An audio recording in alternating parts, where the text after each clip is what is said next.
Hey beauties, welcome back to my channel.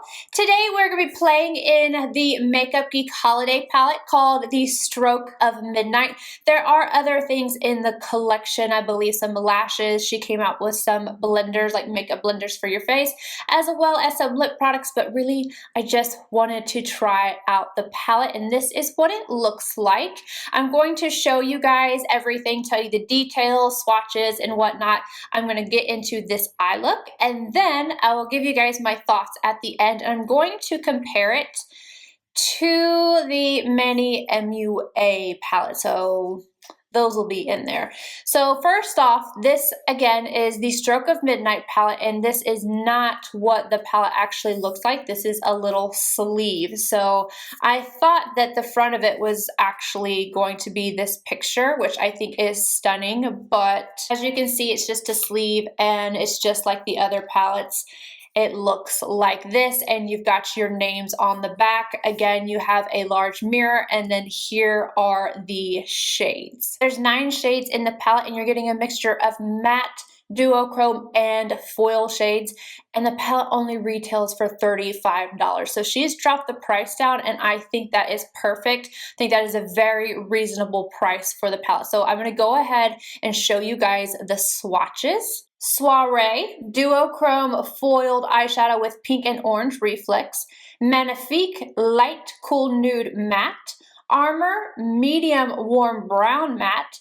Insomnia, duochrome foiled eyeshadow with red, brown, and blue reflex. Elegance, warm copper foiled. Cocktail, red, brown matte. Bubbly, green, gold foiled. Masquerade, dark green and gold shimmer eyeshadow, and then Nightfall, which is a cool gray brown matte eyeshadow. I'm going to go ahead and get into this eye look, and then I will give you guys my thoughts and some comparisons at the end. I am first going in with the shade Armor on a MAC 217. This is a natural hair brush, and I am starting on the outer corner of the eye, kind of packing this on, and then I am blending it upwards and using it as my transition. I'm going to have to go in a couple times to build this up, but it blends out and adds the color beautifully. I'm going to go ahead and take that same shade on a MAC 221 and run it right along my lower lash line. And then back in with the MAC 217, I'm taking that gray shade called Magnifique, and I'm basically kind of doing the same thing but lower than I did the last shade. So I'm taking it on the outer corner, and I'm even going to bring it in about halfway, and I'm going to kind of set this into my crease to add some definition. So I'm kind of going back and forth, packing it onto the outer corner, smoking it out a little bit into the crease, and then adding it a little bit onto the lid so everything is nice and blended.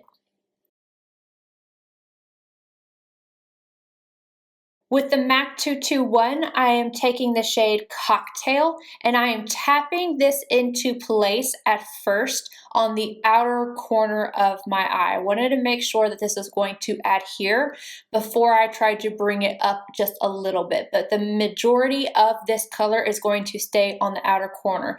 Basically, I'm picking up product and I'm just tapping it into place and doing short little circles, almost like you're just kind of vibrating the brush to keep it where I want it, and then kind of blowing it out just a tiny bit, nowhere near as high as I did the gray shade. With a MAC 242, I'm taking that Hunter Green Masquerade, and I'm going to apply that on the center of the eyelid, tapping over the edge of the last shade we did, and then about 3/4 of the way in. I find that tapping this into place works a lot better than swiping it back and forth.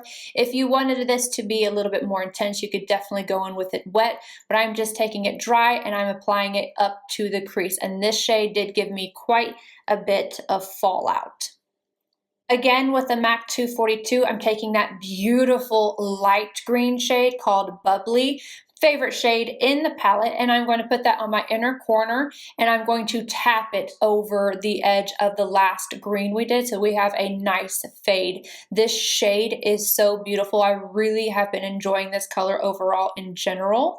And then I am taking the last shade in the palette called Nightfall on a Delium 763, and I'm going to tap that on the outer half of my lash line. This is just going to make my lashes look a little bit thicker, and it's going to add just a little bit more dimension to the outer part of my eye. Lastly, I'm going to take the shade, the very first shade in the palette called Soiree on a MAC 242, and I'm going to highlight my brow arch. And I don't know if you can tell on camera, but it does have a pink and kind of peach and gold duochrome to it.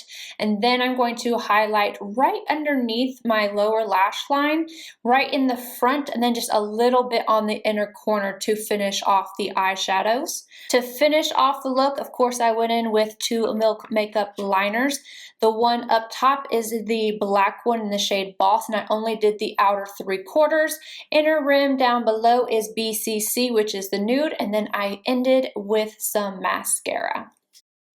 All right, now that you guys have seen the look, I want to talk about the palette. So I went ahead and brought out the Manny MUA palette, and I'm going to compare them both. So up top, you can see the Stroke of Midnight palette, and then down here is the Manny MUA palette. So there are some shades in both that look kind of similar. I'm sure you guys are seeing that. There is one shade that is exactly the same, and that is Insomnia, this shade here. And then there are some others that I feel like were a little bit similar. This shade and this shade and this one here. So what I did was kind of take the swatches from this, wipe off the bottom, and add the ones that were similar from the MUA palette, the Manny MUA palette, right underneath. And when I was swatching the Stroke of Midnight palette, I felt like they felt different. The matte shades, I was a little bit concerned about before I even started the tutorial or anything. I was like, these don't feel exactly like what I'm used to feeling with Makeup Geek. They aren't bad. Like I wouldn't think of it if I hadn't been experienced with Makeup Geek prior, but these feel soft, but a little, like this one right here feels a little bit grainy to me. And then these two shades here were definitely, I had to build them up. Like I, in the swatches, had to build those up quite a bit to get them to be evened out. And I did that as much as I could, and you could still see a little bit of like patchiness with them. So I was concerned about those working properly on the eyes. That's why I went ahead and made sure to use them, because I wanted to see how it was going to react. And I do think the eye look that I got is very nice. I didn't really have any issues with them, but at the same time, I don't feel like they performed exactly like the old Makeup Geek formula. Like I think if I did one eye of each, that this one would be a little bit smoother to apply. And in the swatches, I'm going to show you guys those again. You can see that even the foiled shades in the Stroke of Midnight palette that are up top are slightly more grainy than the ones down at the bottom from the Makeup MUA palette. Manny MUA, oh my goodness. And then the mattes were a little bit smoother as well. And I'm not sure if that is because I've had this palette for a long time, or if there is a slight difference in them. I had no issues with the foiled shades on my eyes at all, other than a little bit of fallout. This green right here, I'm utterly obsessed with, but I feel like we're seeing a lot of that shade here now. And of course, I'm again glad that we have this cool tone gray and that it applied just fine. So I had no issues with really anything applying. I thought that this was going to be a pain. I still think that if you were to try to go in with this shade all over the lid, that it would be a little bit patchy. It's quite grainy.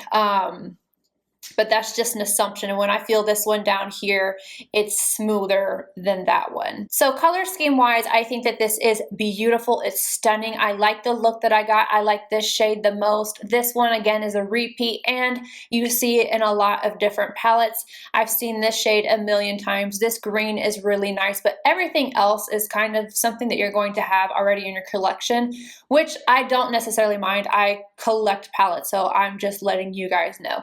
This shade up top right here is drier feeling than the other foil, which this is more of like just a duochrome. I think it said it was a foil, but to me it's drier. It's going to work better on your brow arch, on your inner corner than it is on your lid unless you use it wet.